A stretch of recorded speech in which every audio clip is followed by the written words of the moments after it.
వచ్చారు అని అడిగితే మీరు ఎక్స్లో పోస్ట్ పెట్టారు, దాని గురించి వచ్చామని చెప్పారు, దాని మీద కంప్లైంట్ వచ్చిందని చెప్పారు. మళ్ళీ తర్వాత లేదు ఇది నోటీస్ ఇవ్వడానికి వచ్చామని చెప్పారు. నోటీస్ నాకైతే ఏం చూపించలేదు అండ్ ఆయనకి కూడా చూపించలేదు, అట్లీస్ట్ ఫోన్లో డిజిటల్ కూడా చూపించలేదు మాకు.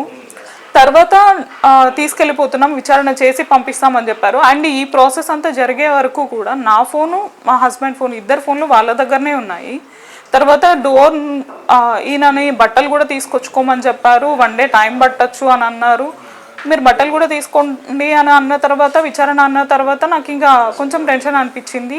ఇదైతే కరెక్ట్ ప్రొసీజర్ కాదు కదా, మీరు చెప్పేదానికి చేసేదానికి సంబంధం ఉండట్లేదు. సోషల్ మీడియా అరెస్ట్లు అని చెప్పి లేకపోతే ఇంకోటని చెప్పి అది లీగల్గా ప్రొసీజర్ ఉంటుంది, దాన్ని ఫాలో అవ్వాలి. కాకపోతే ఇలా సడన్గా ఇంటికి వచ్చేసి అరెస్ట్ చేసేసి వితౌట్ ఇన్ఫర్మేషన్, లేకపోతే వీళ్ళకి కనీసం మాట్లాడుకోవడానికి టైం ఇవ్వలేదు. ఇప్పుడు నేను ఫోన్ చేస్తానేమో, లేకపోతే మీరు ఎవరికి ఫోన్ చేయొద్దు, మీరు ఎవరికి ఇన్ఫార్మ్ చేయొద్దు, ఇష్యూని పెద్దది చేయొద్దు అని చెప్పి నాకు కూడా చెప్పారు. మీరు ఎవరికి చెప్పొద్దంటే చెప్పకుండా ఎట్లుంటాం, మేము కూడా టెన్షన్ పడతాం కదా, మాకు కూడా భయం ఉంటుంది కదా, అట్లా ఇన్ఫార్మ్ చేయొద్దు అని చెప్పేసి చెప్పారు. తర్వాత వాళ్ళు ఇంకా జస్ట్ డోర్ నుంచి బయటకు వెళ్ళేటప్పుడు నా ఫోన్ నాకు ఇచ్చేసి వెళ్ళారు. అప్పటికే 1/2 hour వాదిచ్చామ్మా, నా ఫోన్ ఎందుకు తీసుకుంటున్నాను, నాకేం సంబంధం అనేసి. ఆ తర్వాత ఇచ్చారు.